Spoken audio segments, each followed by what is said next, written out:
Hello साथियों, मेरे इस चैनल पे आप सभी का एक बार फिर से स्वागत है। और आज की इस वीडियो में हम बीपीएससी एईडीयू के लिए कुछ सिलेक्टेड और महत्वपूर्ण करेंट अफेयर्स लेकर के आए हैं।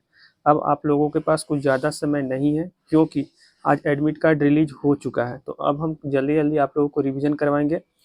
देखिए, मेरा अगर पेड नोट आपको चाहिए तो 9572589800 पे आप मैसेज कर दीजिएगा, हम यहाँ पे आपको दे देंगे।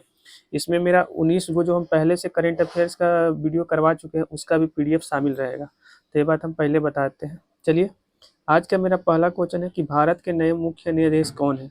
तो भारत के नए या भारत के वर्तमान में जो मुख्य न्यायाधीश हैं वो जस्टिस सूर्यकांत है। जस्टिस सूर्यकांत 53वें नंबर के भारत के वर्तमान मुख्य न्यायाधीश बने हैं।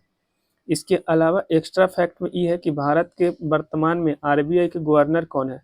तो आरबीआई के वर्तमान में गवर्नर है संजय मल्होत्रा। इसके अलावा भारत के वर्तमान में सीएजी कौन है, तो संजय मूर्ति है।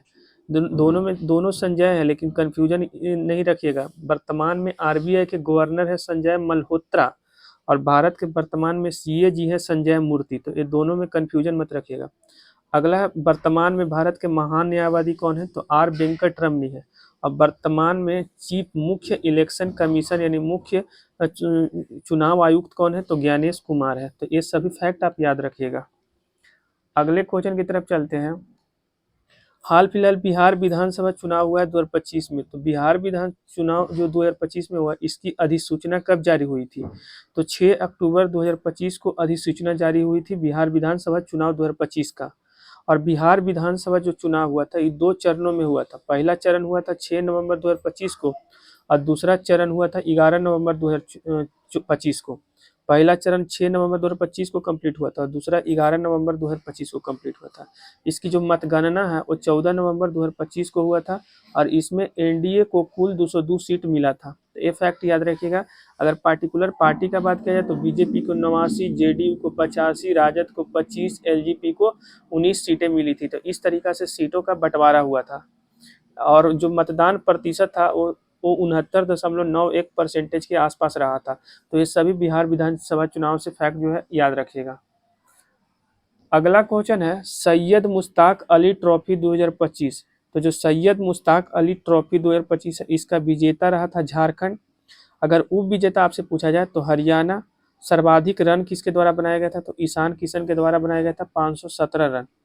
तो इस सैयद मुश्ताक अली ट्रॉफी 2025 का बात हो रहा है। सैयद मुश्ताक अली ट्रॉफी 2025 का विजेता कौन रहा, झारखंड। उप विजेता हरियाणा और सर्वाधिक रन ईशान किशन बनाया था। अब 2025 में पूछा जाए कि 2025 के सैयद मुश्ताक अली ट्रॉफी का विजेता कौन था, तो मुंबई था। तो ये फैक्ट याद रखिएगा। इसके अलावा विजय हजारे ट्रॉफी 2025 का विजेता कौन है, तो विदर्भ इसका विजेता था। ठीक है, सौराष्ट्र को हराया था। तो विजय हजारे ट्रॉफी 2025 का विजेता विदर्भ रहा था और हराया किसको था, तो सौराष्ट्र को। तो ये फैक्ट भी आप ध्यान में रखिएगा। अगला क्वेश्चन है कि नीति आयोग द्वारा जारी पहली वित्तीय स्वास्थ्य सूचकांक में बिहार का स्थान कितना रहा था। देखिए, ये नीति आयोग जो है ना वो पहली बार वित्तीय स्वास्थ्य सूचकांक जारी किया था। तो इसमें बिहार का स्थान रहा था छठा। प्रथम स्थान मिला था उड़ीसा को, द्वितीय मिला था छत्तीसगढ़ को और बिहार का स्थान था छठा। तो नीति आयोग के द्वारा पहली बार वित्तीय स्वास्थ्य सूचकांक जारी किया गया था जिसमें बिहार का स्थान क्या रहा था, तो छठा। पहला स्थान उड़ीसा को मिला और दूसरा मिला छत्तीसगढ़ को। नीति आयोग के वर्तमान में सीईओ पूछा जा सकता है, नई बनी है निधि छीवर। तो नई निधि छीवर जो है ना वही नीति आयोग के वर्तमान में जो है सीईओ बनी है। तो ये फैक्ट याद रखिएगा, हो सकता है यहाँ से क्वेश्चन पूछ दे। हमको उम्मीद नहीं लगता कि क्वेश्चन आएगा, फिर भी आप लोग पढ़ लीजिएगा। अगला है पद्म भूषण 2026। देखिए, 2026 में पद्म भूषण पुरस्कार कितने महान हस्तियों को दिया गया, तो 131 महान हस्तियों को दिया गया। अब इसमें किस तरीका से, देखिए इसको 3 तरीका का पद्म भूषण होता है, पद्म विभूषण, पद्म भूषण और पद्म श्री। तो पद्म विभूषण 5 लोगों को दिया गया, पद्म भूषण 13 लोगों को दिया गया और पद्म श्री 113 लोगों को। देखिए, इसमें हम पद्म भूषण 2026 कवर किया है, इसके पहले वाला वीडियो में हम 2025 कवर कर लिए हैं। तो 2025 वाला ज़्यादा आएगा, 2026 वाला तो इसे दे दिए, लेकिन 26 से ज़्यादा क्वेश्चन नहीं पूछा जाएगा, ज़्यादातर क्वेश्चन 25 से ही पूछा जाएगा, ध्यान रखिएगा।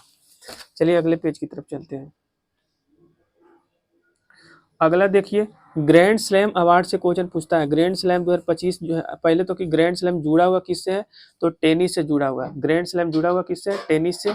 और ग्रैंड स्लैम में पहला ऑस्ट्रेलियन ओपन से पूछा जाएगा कि ऑस्ट्रेलियन ओपन 2025 में पुरुष एकल का खिताब किसने जीता? तो जैनिक सिनर ने। और अगर महिला एकल का खिताब पूछे तो मैडिसन कीज।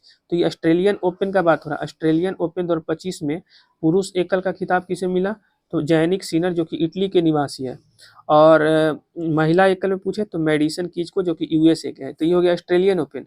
फ्रेंच ओपन में पूछे कि फ्रेंच ओपन 2025 पुरुष एकल का खिताब किसने जीता? तो कार्लोस अल्कराज ने, जो कि कहाँ के हैं? तो स्पेन के हैं। और महिला एकल का खिताब किसने जीता? तो कोको गॉफ ने, जो कि अमेरिका के हैं। तो ये फैक्ट भी आप ध्यान रखिएगा, पुरुष और महिला दोनों। इसके अलावा विंबलडन ओपन 2025 का बात हो रहा है। तो विंबलडन ओपन 2025 में पुरुष एकल का खिताब जैनिक सिनर ने जीता, जो कि इटली के रहने वाले हैं।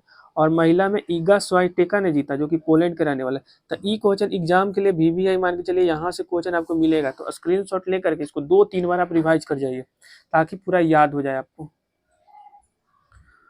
अगला क्वेश्चन है मिस यूनिवर्स 2025, जो कि 74वां नंबर का था, संस्करण था 74वां। तो मिस यूनिवर्स 2025 का विजेता कौन रहा? तो फातिमा बॉस रहा, जो कि मैक्सिको की थी। तो मैक्सिको की रहने वाली फातिमा बॉस जो है वो मिस यूनिवर्स 2025 का खिताब जीता है।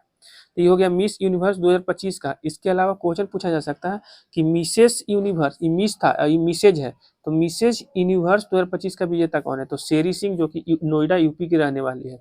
और मिस यूनिवर्स इंडिया 2025 का विजेता कौन है? ध्यान दीजिएगा, ये मिस यूनिवर्स सिर्फ है और मिस यूनिवर्स इंडिया है। तो मिस यूनिवर्स इंडिया 2025 का विजेता कौन है? तो मनिका विश्वकर्मा, जो कि कहाँ की रहने वाली है?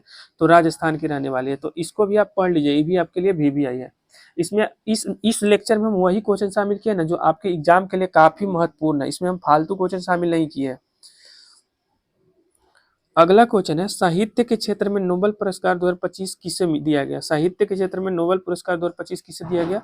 तो लास जलो क्रास्टजन, देखिए लास जलो क्रास्टजना और कोई को दिया गया। तो लास जलो ध्यान रखिएगा, तो फिर ये आपको याद हो जाएगा। क्रास्टजनो और कोई को दिया गया था साहित्य के क्षेत्र में। शांति के क्षेत्र में किसे दिया गया? तो मारिया कोरिना मचाडो को दिया गया। इस शांति के क्षेत्र में मारिया कोरिना मचाडो के क्षेत्र में। और रसायन के क्षेत्र में किसे दिया गया? तो 3 लोगों को दिया गया, सुसुम कितागावा, रिचर्ड रॉबसन और उमर एम यादी, इन तीनों को दिया गया। इसका स्क्रीनशॉट लेके पढ़िए, क्योंकि अभी हाल फिलहाल बिहार SI का एग्जाम हुआ तो वहां पे जो है पूछा गया था इसमें से एक क्वेश्चन, तो इस हो सकता है पूछा जाए आपको। ICC महिला क्रिकेटर विश्व कप 2025 का विजेता कौन बना? तो ICC महिला क्रिकेटर विश्व कप 2025 का विजेता अपना देश भारत, और उप विजेता पूछे तो साउथ अफ्रीका। तो ICC महिला क्रिकेटर विश्व कप 2025 का विजेता कौन है? तो भारत। उप विजेता कौन रहा? तो साउथ अफ्रीका रहा। अगला है फिक्की के वर्तमान में अध्यक्ष कौन है? तो अनंत गोयनका है। फिक्की के वर्तमान में अध्यक्ष कौन है? अनंत गोयनका। और अगर महासचिव पूछे तो शैलेश पाठक। महासचिव फिक्की के वर्तमान में अध्यक्ष है अनंत गोयनका और महासचिव है शैलेश पाठक। इसके अलावा एसो एसो एसो कैम का जो अध्यक्ष है, एसो कैम का वो कौन है? तो निर्मल कुमार मिंडा है। इफ्को के वर्तमान में अध्यक्ष कौन है? तो दिलीप संघानी है। और BSE यानी बॉम्बे स्टॉक एक्सचेंज के वर्तमान में अध्यक्ष कौन है? तो सुंदर राम मूर्ति है। याद रखिएगा, फिक्की के वर्तमान अध्यक्ष अनंत गोयनका, एसोचेम के अध्यक्ष निर्मल कुमार मिंडा, इफ्को के अध्यक्ष दिलीप संघानी और BSE यानी बॉम्बे स्टॉक एक्सचेंज के अध्यक्ष तो सुंदर राम मूर्ति। चलिए नेक्स्ट पेज की तरफ चलते हैं। अगला क्वेश्चन है कि केरल का नया नाम क्या पड़ गया? तो केरलम। तो ये तो बहुत बार याद हो गया आपको। आदमपुर हवाई अड्डा का नया नाम रखा गया है श्री गुरु रविदास महाराज जी हवाई अड्डा। तो आदमपुर हवाई अड्डा का नया नाम क्या पड़ा है? तो श्री गुरु रविदास महाराज जी हवाई अड्डा।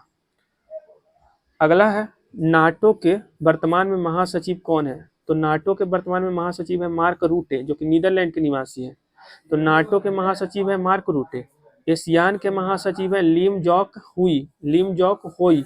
और ओपेक के महासचिव कौन है? तो हैथम अल घीस, जो कि कुवैत के रहने वाले हैं।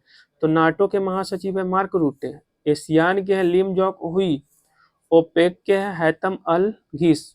तो ये तीनों फैक्ट आप याद रखिएगा।